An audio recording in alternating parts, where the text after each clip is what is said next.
If you have been following this mini-series so far, you know that in part 1 we talked in general how values even connect to our happiness and why we should actually define our values in the first place. Then in part 2 I showed you guys how we actually define them, and I showed you my practical implementation, my values database, and the template for defining your own core values and all the properties and everything in between. Honestly guys, I don't exaggerate it when I say this was literally the biggest learning I had in my 20s.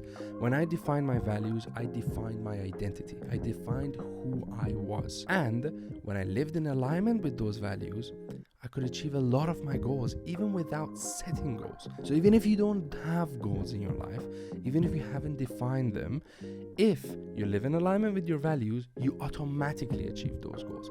It's like a superpower. And now in part 3, I want to wrap up this whole mini series by telling you guys the lessons that I've learned in the past year dabbling with this topic and actually building my own values database multiple times from scratch. I'm going to show you my finished values database, and then I'm going to tell you my tips and tricks and some fundamental knowledge that you need to have so that you can actually apply those values in your life day to day, live in alignment with them, so hopefully you can achieve your goals more, live a more fulfilled and happy life. This is going to be a short and sweet video, so let's get right in. So if you remember from part 2 of this mini series, we actually got to the end of that section by looking at our personal values template and actually filling up a couple of examples. And this is something that you guys can access, by the way, so just click on the link in the description below and download this template for yourself if you want. What I want to show you is actually my finished database, because if you go through part 2 of my mini series and actually define values for every single area of your life, you're going to end up with something like this. Of course, depending on you and your lifestyle, the areas of your life are going to be different, so your values, which are based on those areas, are going to be slightly different as well. So your database is not going to look exactly like mine, even your values might not be the same as mine, but I just want to give you guys an idea as to what you're going to have when you actually complete your values database from scratch and populate all of its properties. So as you see, I have the priorities here, so high, medium, and low, and all I've done here is basically I've just grouped this whole database by priority. If we look here, we have my values, and then we have the challenges and metrics, which I defined in part 2 of this mini series, the related areas, mood boards, and the last edits. If you look at, for example, each of my areas, I have a specific value for it. So for example, for the area of YouTube, my value is audience. Build an audience that loves to listen to you, connect with people from around the world. The challenge for it is to produce good videos people care about, storytelling and packaging videos in a way people want to watch it, and coming up with good ideas. So immediately, if I want to live in alignment with that value,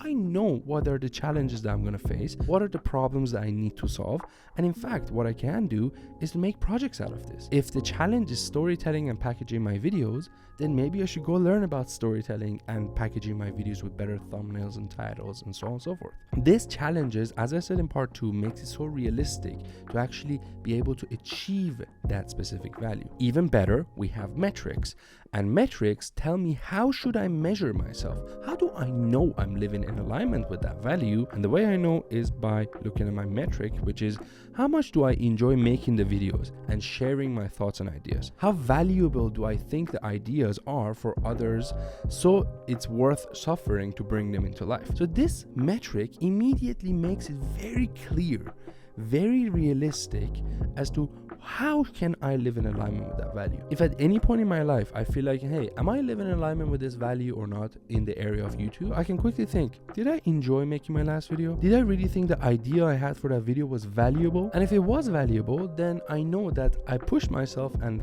uploaded the videos and stuff like that, and that added value to you guys, which means I am living in alignment with it. I obviously have my mood board here as well, 1 million subscribers plate, I don't know, talking in public, having my own studio. And as you see, all of this I've captured from Pinterest and put them here. This mood board is actually the vision that you have for your life. So for example, for the value of health, feel healthier, look good in the mirror, and love your body, I actually made this mood board that is the gym, a protein shake, and basically CBOM. What more do you need for that vision, right? Or for example, for money, I've created the vision of having a very cool lifestyle, and I really like this dark aesthetic and the theme for it. I will not go through every single one of my values. I will just leave them here on the screen for you to have a look at if you want, but you can have a look at the values, challenges, and metrics and come back, use my database as an example for defining your own values. Alrighty, let's talk about those tips and tricks, huh? Tip number 1 is going to be about discipline, motivation, and setting goals. One thing that you have to understand is that not all values are the same, and it is very important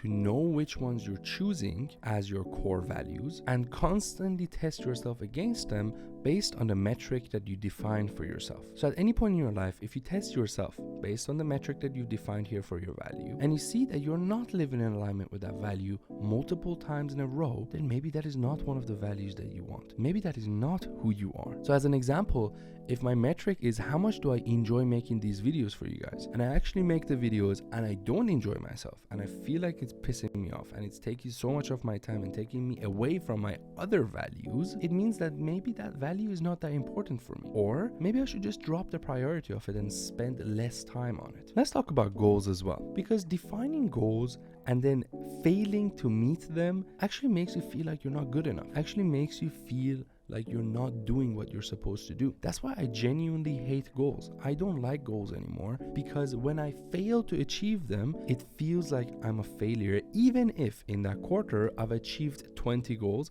if I don't achieve 2, I still don't feel like I've been good enough. I'm actually going to remove them and only focus on my values and projects. And why does that matter? Is because my values will then define the focus, the direction of my life that I want to go in. My projects are going to be the things I use to execute on those values. No goals required. And you might be wondering, why is that? And in fact, what I'm going to do, I'm going to go to values part 1, the video that I uploaded on my channel, and I'm going to read a portion of the text that I literally wrote for you guys. Living in alignment with your values automatically will help you achieve your goals. The good decisions you make compound over time, so you get the best of both worlds. Not only you enjoy the moment more as you're living in alignment with who you truly are, but as a byproduct, when you consistently make good decisions, the actions compound and gets you the results you were after anyway. You don't go to the gym to get a six-pack. You change your identity to a healthy person. You identify as a person that exercises and goes to the gym to make good decisions to exercise consistently, and as a byproduct and through the power of compounding, you get a six-pack and can keep it too. So it's journey before destination. Only you achieve your goals, you also achieve happiness in the moment and enjoy your day-to-day life. That is awesome, man. I don't need goals. I don't need to feel like I'm not good enough. I just have to live in alignment with my values, with who I truly am, take actions in that value, in that area of my life consistently, and I will achieve all the goals that I want anyway. And to be honest with you, that is so liberating. That is so freeing for me in my head, especially for a person that constantly needs to plan everything.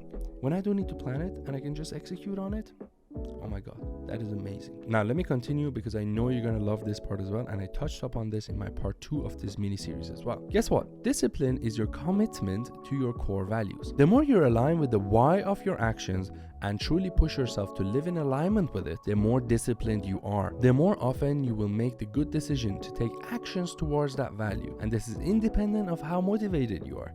This is why disciplined people who are committed to their core values, do not make decisions based on motivation, because motivation comes and goes. And this is why discipline or motivation is useless unless you have your core values defined. For example, when you go gym on a rainy day, but you still go and you still have a good time and you still enjoy it afterwards, and you think that was an absolutely great decision.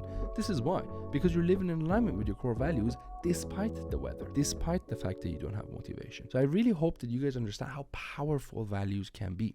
Tip number 2 is about the value prioritization that we actually just talked about. As you see also in the template, we have this priority value, which allows us to actually stack our values based on how important they are to us. At the end of the day, the values that you live in alignment with are the problems that you're going to solve in your life day to day. And some problems matter more than some other problems, especially with your age and where you are in your life. So the priority of these values actually allow you to know exactly what should you focus on more. So for example, if I'm planning next quarter to live in alignment with some of these values more than others, that I increase their priority, and therefore I'm going to have more projects and more tasks in alignment with them, so that I can get more done in that area, so that I can take more actions and live more alignment in those areas. Now, the reason we don't delete the values, for example, that have a low priority, is because we still need those values and areas in our life. We can't just cut them out. We will not be happy if we don't travel, or we don't have friends, or we don't fix our families or follow our hobbies. We should still give our attention and time to them at a lower priority. So if I'm solving 5 problems in the area of health, for example, in the next quarter, I only solve 1 in the area of friends. And that means I'm still the happiest that I can be, because I am aware of that priority and I am splitting my time and attention accordingly. Finally, tip number 3, and what I want to talk about, is about value metrics again. We understood that each value has a challenge that makes it realistic and a metric that we use to test ourselves to see if we're living in alignment with that value or not. That's fair enough. But we have to understand value metrics can go very deep. How we measure ourselves and why do we think that value is true is actually super important. Remember, this is the why of the why. This is why do we think that value is a thing in the first place. Of course, our values themselves are the whys behind our actions. So we have actions, values, and the why of the why, which we can actually use our metrics to calculate and measure. So for example, if I think about money and having a stable financial free life where you can do what you want, where your money is not an obstacle, that's one of my values. Why do I think that's important? Why should I even measure myself to live in alignment with that? So if you actually want to, this is optional, you can go a lot deeper in each of these values. What you can do is to do a root cause analysis, which means you're picking one of those values and going very deep, looking at the metrics and saying, why do I think that value is even true? Why do I want to measure myself against it? And how can I even understand more about that specific value? And why does this even matter is because sometimes you want to live in alignment with some of these values, but you find it very difficult. You find it that the metric is not correct, or the value itself is not correct, or the challenges are not correct. And the way you fix that is for you to ask, why is this value true in the first place? So you might have to dig deep. You have to think about your childhood traumas. You have to talk to your mom and dad. For example, one of the things I did is I asked my mom, hey mom, who was I when I was a kid? What was I interested in? What were the things that I thought were true and the things that I thought were not true? And my favorite questions, which I'm stealing from Alex Hormozi, is one of the beliefs that I have that I think is true, but you don't think is true. That way, they can then help you understand your core values even better. What you see here and the values that I have here right now is version 4.5. I've done this practice multiple times and I've questioned my values over and over and over again. What happens is you're actually living in alignment with those values for multiple months, for multiple years, and at some point you look at your life, you're like, hey, those values are not who I am anymore. And that's because you change. And that is very important. When you change over time, using the metrics, you measure yourself, and if you see you're not in alignment with that value, don't feel bad. It doesn't mean that you're not good enough. It just means that your values have changed. So you have to come and do this practice again, maybe watch my mini series from scratch and define your values again. Remember, the goal is joy and happiness. The goal is to have a more fulfilled life. And for that, you need to always at any point in your life have the correct values and the correct metrics to measure yourself with. Finally, obviously, when you go through life, when you go from university to having a job, from having a job to having a kid, and so on and so forth, your values will change 100% of the time. And the other thing is, your values also might change because of external factors. All of a sudden, there's a pandemic. A lot of my values are going to change. All of a sudden, a tragedy happens, and one of my closest friends might have an accident. And if that happens, then of course I'm going to question my values. Of course I'm going to question, who am I? What am I doing? I only have a few days to live, maybe tomorrow there's an accident and I might die. And the realization of our own mortality and the fact that all of this someday will come to an end and we have to put the chips back in the play and give our seat to another player to come and play in our place. It's scary, but at the same time, it's very freeing. It allows you to actually understand these values on such a deeper level. All you have to do in your life is define your values, define your whys, and then live in alignment with them. Is to define those beliefs. These are your beliefs. These are who you are.